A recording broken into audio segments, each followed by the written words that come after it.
One of them was that sometimes when there's a debate or a difference of opinion, like in politics or society, or there's some issue where people line up on sides.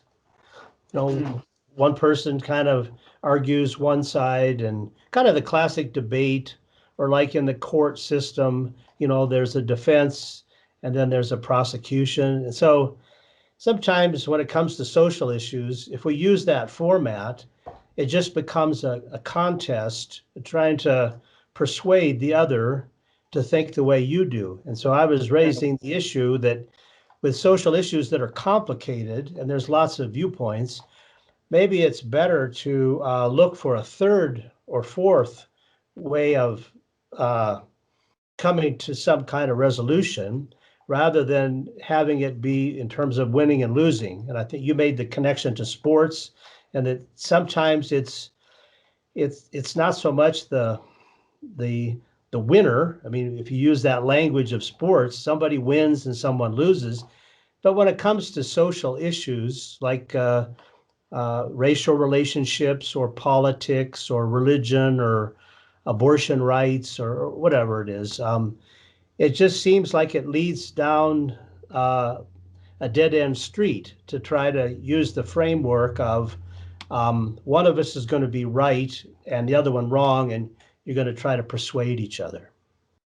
Right. Yeah, and especially when you talk about all those topics that you brought up, that because we just have these two teams and each team has a side, then it is just all in to win instead of to better understand. Right. So, like using contemporary issues about kids going back to school, with COVID, you get people that line up like they got to go back to school, period. And you got some people saying it's not safe, period. And so they just argue. Uh, Right. the, but the real issue is we want the kids to go back to school and we want them to be safe. We want both. But it gets polarized into one or the other. Like we send them Yeah. back and forget about safety, or we keep them safe and forget about education, more or less, or maybe some online stuff. But the real issue is we want the kids to go back to school with safety. That Mhm. should bring us together, and we talk about ways to do that rather than kind of throw stones at each other and mischaracterize each side for being narrow-minded. Right. Right. I mean, it's the idea that you I feel like that it turns into I just need to be right. And if Yeah. I just need to be right, you need to be wrong. That's where I started to come into the and we can maybe this could be a topic for another time, but the idea that we no longer just want to win, but we relish the other losing. Like there's become a pleasure in the other side losing. And I also think there's something lost in translation in terms of spending time trying to see things from the other person's point of view. I mean, it's a very simple idea, but Yeah, in that situation, why wouldn't you spend time sure. thinking about, okay, I Yeah, really want the kids to go back to school because, for A, B, C reasons, and I yeah. think I'm right. But what if I just took a step back and I Mhm. tried to think about it from that other person's perspective, that other Right. idea? What what's value added in that Yeah. idea? Maybe I'm not considering. Right. And I think it makes sense that both sides are really wanting what the other side is asking for as well as their own. So the people that want the Yeah, kids to go back to school also want them to be safe. It's not like an either or. And the people that want them to be safe also want them to go to school. So they really are on the same side. So the fact that they get into this either or is just ridiculous because they're really not divided. I don't know anybody who wants kids to go back to school and get sick. And I don't right. know anybody who wants kids to stay home and not get an education. I don't know. I mean, it's like, why is this? such a debatable point because everybody's really on the same side. Well, and it's kind of sort of what you were talking about in terms of, well, just everything that it's more complicated than on or off, or Yeah, left or right. The complication is this third variable, which is right. this COVID that Yeah. thrusts in the middle of, like you said, two priorities. Every parent, every adult wants kids to be safe, and they all want them to get an education. Right. It's not as if the people who want them to stay home have all along wanted online learning and No. have them not be socialized. Uh-uh. And like you said, it's not like the people that want them to go back to school, like, well, I just really want all the kids to get sick and hopefully a bunch of them die. None of them really think that. Yeah. And you're right. It's because it's a decision that has to be made that it talks Mhm. about your prioritization of those two things. But like you said, it's like A and B and B and A. It's like it's the both of them. It's the two. It's probably the two highest priorities Sure. for adults or children. Yeah. Two highest priorities. It's just a matter Yeah. of that we're being forced to pick one of those two, and Mhm. there's different reasons. Sure. But I also can't decide if it's, like I said, if it's because of the polarization of thought that we've just decided that if I come up with a decision or an idea, I have to win. Mine's right. Mine's better. Mhm. Yeah. And I've oftentimes been in conversations where I've said, "You're not wrong, and I'm not wrong, but Right. neither of us is right." Like That's right. there's we say right with like a capital R. There Right. isn't a situation does not have one of these two stances that is the correct answer. Right. But what do we, uh, how do you prioritize? That's all it's coming down to. And the other issue you mentioned last time was this issue of policing and the issue with Black young men seemingly being shot more often. And so people talk about defunding the police, Black Lives Matter issue comes up. And so we pick sides. But it seems like this is also like the school. Everybody wants police to provide protection and safety. I don't know anyone that says, let's have anarchy on the streets. I mean, there may be some people, but 99.999% think the police do a good thing for us. There's also the fact that sometimes police behave wrongly. They do things that are just absolute mistakes. And why wouldn't they? Because who's perfect, you know? So we know that the police departments got some problems, but we don't want to like erase them all, but we don't want to exonerate them all. So the issue is we want effective police, but we don't want it to be um, problematic where people lose their lives when they shouldn't, whether they're black or white or Asian or indigenous. So we're really together if we kind of want to be, but instead, and maybe it's the social media, maybe it's the political climate that we're living in or whatever, but we're kind of forced to choose sides. And it's Mhm. like they're both right. You know, black people are there is I believe there is systemic racism, and there's lots of good reasons for that, how explaining it.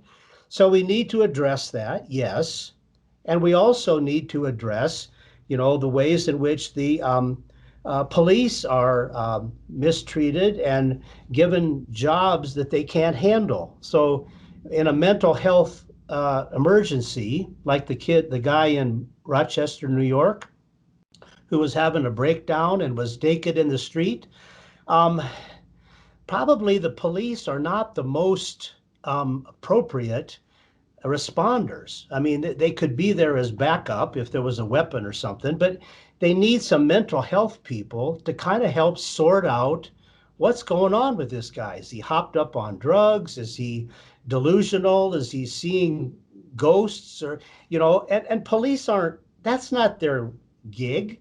The police are, you know, they keep order. You know, they tell you to sit down, or they pull a gun on you, or they arrest you, or they, you know, they're kind of last resort, but they're put in these situations which are impossible for them to handle. So maybe we need to kind of give them a break and help them share the responsibility of dealing with these hot button issues rather than just send them in there with guns and say, whip these people into shape.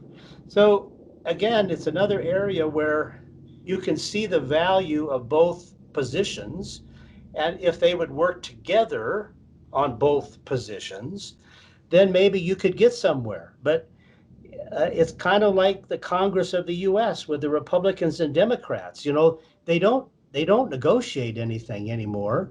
You don't even need to have them vote because they all vote party line. So Right. why even have them vote? You know that all the Republicans are going to vote one way and all the Democrats are going to vote the other way. So you don't even need a vote.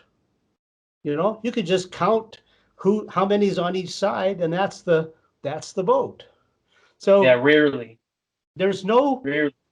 there's no willingness to say, let's take your issues careful. We'll take up your issues seriously, and you take up our issues seriously, and we'll work it out.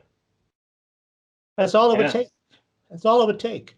But instead, it's like the Black Lives Matters are terrorists, the white supremacists are terrorists, you know, and we kind of like turn it into a like the Roman Colosseum, you know, where you have people duke it out in the arena, and Yeah.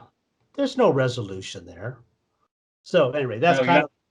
that's an Yeah. example of how these issues can so easily become uncontrollable because of the format of choosing one side or the other and trying to denigrate the opposite side.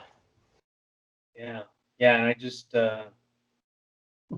like I said, it comes back to, I was going to write it down the exact way that Jordan Peterson brought that up in that Bill Maher interview where he said that, it was about getting Trump impeached or whatever it was. And the conversation surrounding it was, well, what about all those people that wanted him? If you're going to go all through all these efforts to get rid of him and you're going to do whatever you can to get him out, what about your neighbors that voted for him? How are you going to move forward with them if what you've That's right. done is try to undo why he was elected, and you try to undo that, Yeah.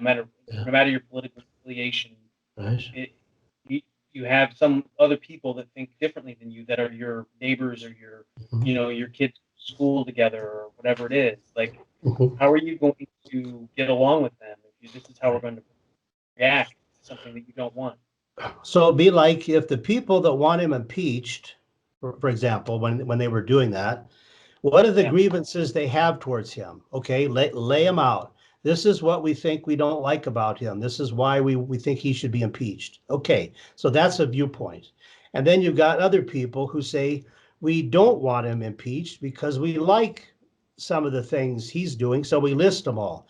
So then the two groups come together and say, we have to honor all of these because we're all Americans, and actually, more people voted against him than for him, but the electoral college system gave him the presidency. So if the people that want Trump would respect the people who have grievances, and the people who have grievances would respect the people who like what he does, and then work it out.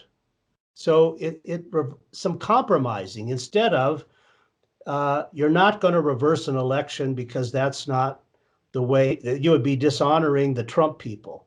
But on the other hand, if you don't address the grievances, then you're dishonoring the people who see him as problematic. So, What do you think? What do you think has changed in the? I've seen like memes before recently that talk about how politicians used to, sort of go at each other. I think you even brought this up before. They kind of go at each other and then they go out for dinner later. Like they represent their constituents, but they respect each other enough to go through the process instead of just try to humiliate each other. What do you think has changed?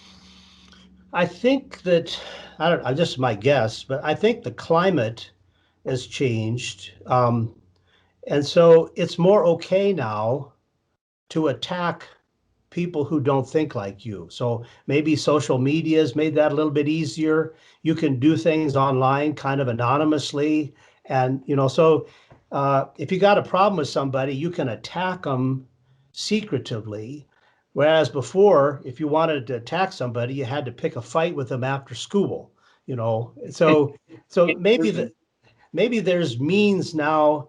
There's the means to express your disgust with somebody, but you can do it, undercover, and so it makes it more possible because you can do it online and maybe you're hiding, but yet it's public. Now people see it. We got politicians who are just vicious with one another. I mean, I think Trump has kind of ushered in a new era of, just calling your opponent stupid or Right. a traitor. I mean, just kind of using over the top language to express difference. So, I think if like say Obama would comment on Trump, he would probably use language that would be different than Trump would complaining about Obama. So I think Trump has kind of made it okay to just unload on people. And he's given his rallies, people are just, really vicious, to the media. The media is the enemy of the people and all that kind of talk. So I think the climate, social media, influential politicians, and maybe other things have kind of come together to make it just more doable to do and say these things in the public space. Um, Yeah. so I think it's probably there's always been resentments, there's always been jealousies, there's always been racial animus, against certain groups, immigrants, etc. But I think it's always been kind of, hush hush. You just didn't feel like you wanted to go in public and do it. But I think nowadays you don't need to hide it anymore. It's okay for you to put it on Facebook or um, do it in public. That group in Charlottesville, Virginia, who marched, with the Yeah. tiki torches and stuff, talking about Jews are not going to overtake us or whatever the word was. I think people just feel like it's okay to do that in public now, and so we see it, and it's kind of shocking, to see it. But maybe it's what people have always felt, but just never said it out loud. Yeah, What and do it's you funny think? that somehow we've gotten to that place where that kind of thing can happen in the same climate of political correctness and safe Sure. spaces. I can't believe, in fact, my opinion on safe spaces, I wish what we had was a safe space for people to be uh, free to think.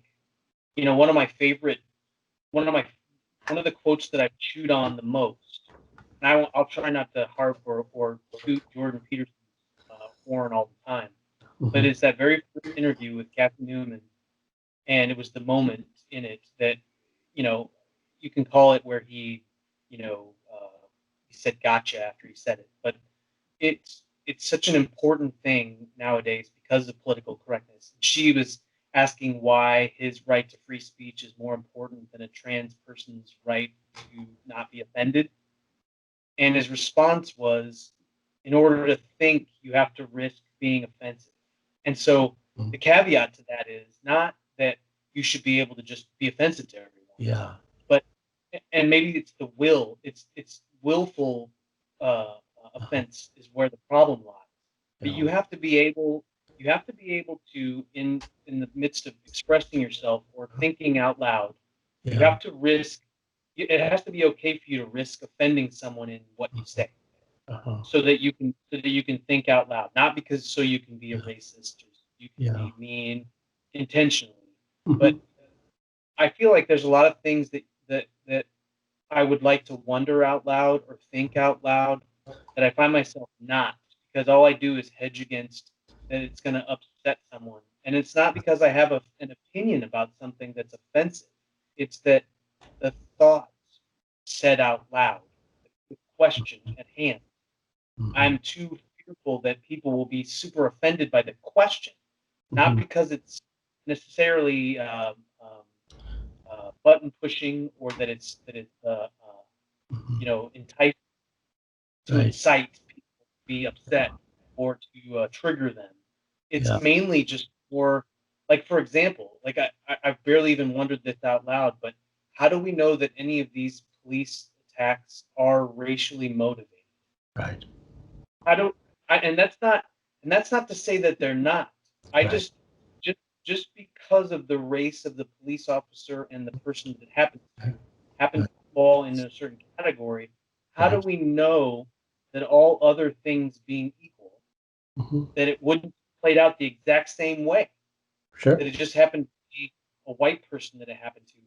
How do we know that any of these people acted in a way that was either A, racist, or B, uh, um, not respectful enough Mhm. of the person's color? Maybe they didn't hold them to a high enough esteem Right. so that they were too flip about their situation, and that's why. Yeah. But all things considered, I don't know in any of these if we've heard any of these officers speak. I feel like they probably just get put behind, in a room. 'Cause I don't know that I've heard any of them speak out to say, "I Yeah. absolutely am just trying to do my job." I mean, you talk about all the different factors that play into a situation. It's so easy for us to play armchair quarterback later and say, "Well, you should have done it this way, you should have done it that way." In a moment, Wonder if you you, make yeah, if you took away the race comment, you just took race out of it. Don't bring up the race. And if you were a police person, police department, you would say, like over a period of a year, you take a look at the statistics and say, um, when we had violent episodes with people in the community for the past year, 75% of them have been with men, and 25% have been with women. And you can say, well, why is that? Why do we think that we seem to get into these more with men than with women? And then you kind of study it and try to figure out if there's something to that, or well, women don't commit violent crimes as much, or so there may be some reasons, but you wouldn't say we're a sexist police department. But it may be that there are some patterns where most of the time they take down men. In yeah, terms of the person's race, over a period of a year, you take a look and say, how many violent things have we got into according to race? And it says, well, certain percentage of the time it's with black, certain percentage of the time indigenous, et cetera. And then you say, is that correspond with the population? And we go, no, it's actually more. Well, then the question is, why? Why is this happening? So it's more of a questioning rather than asserting that it right. is or is not racist.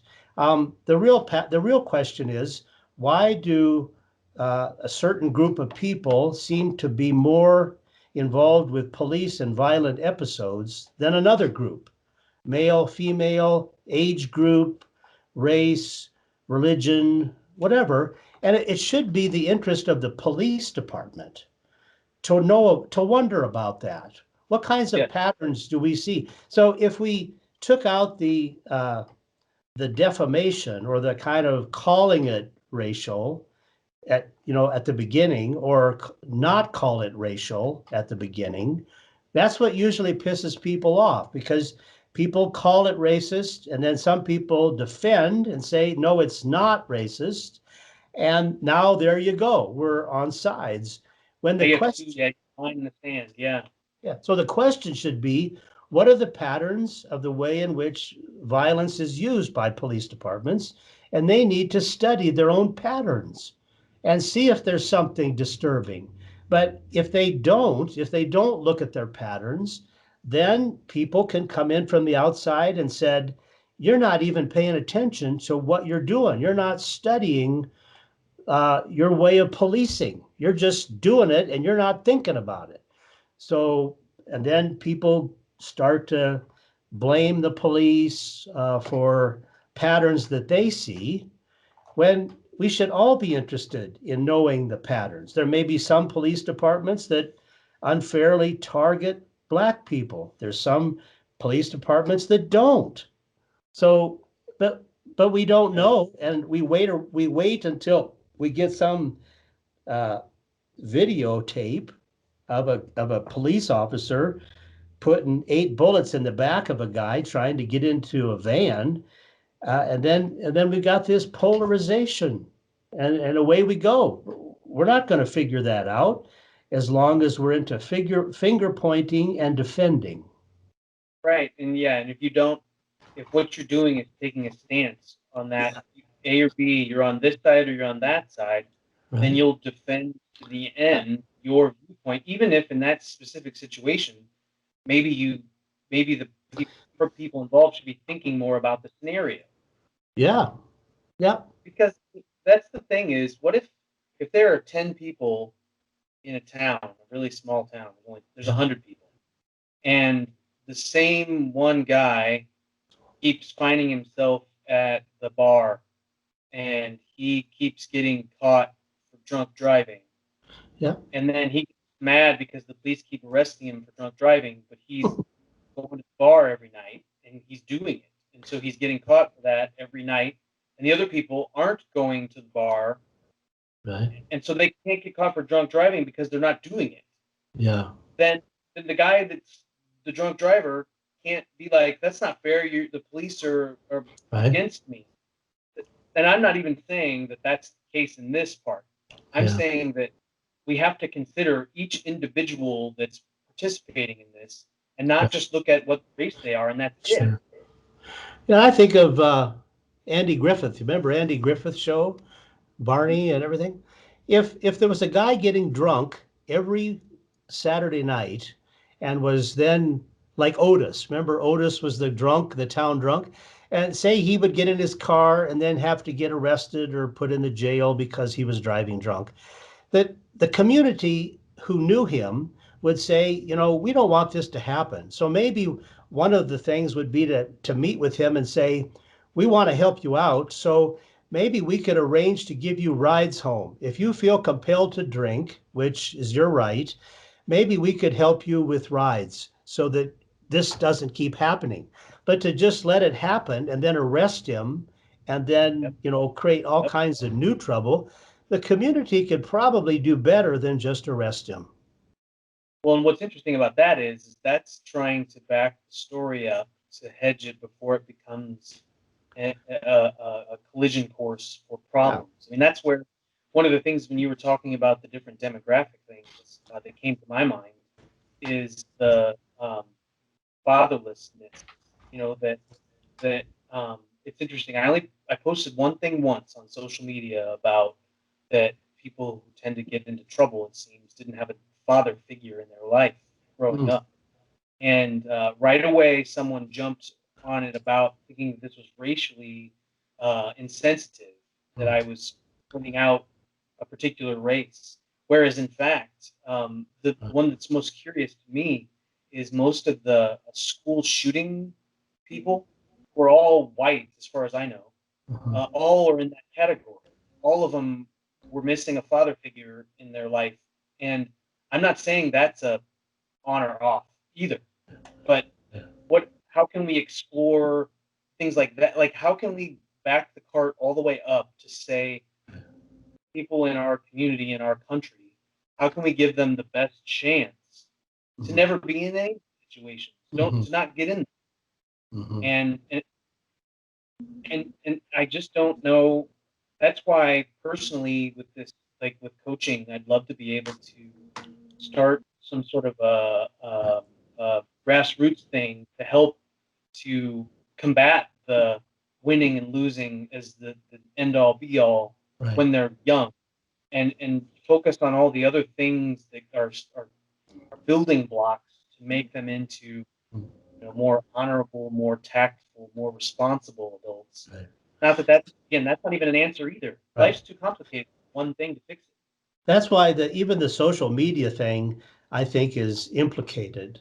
When I have something I want to talk over with somebody, like an important thing or has some conflict possibilities or emotional, or is complicated, I'm not doing it through email. That Yeah. just, you can't do it. I have to talk with the person face to face or on the video thing because I can't parse out all the complexness. So the thing about your posting about father figure being possibly a contributing factor, as just an item on a Facebook or something, it's always going to be met with some people who say, yes, you're right, and some people who say, that's bullshit, you're racist. So it's just not designed to have the level of conversation that's needed in these situations. Yeah, It you're right. it polarizes.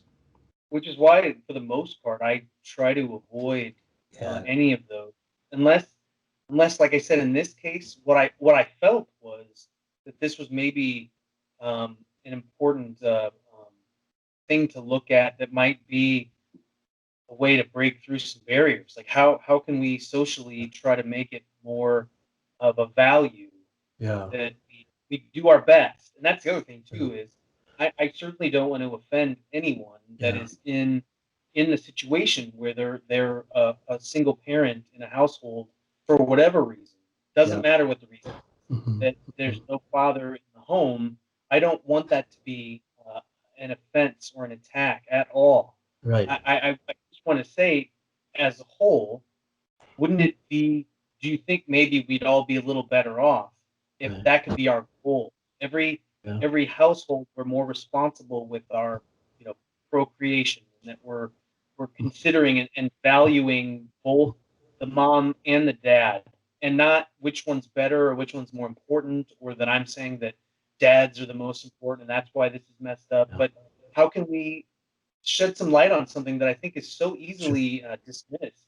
Right. I think it's an important thing for us to consider, to not dismiss. I think it's important for us to have that.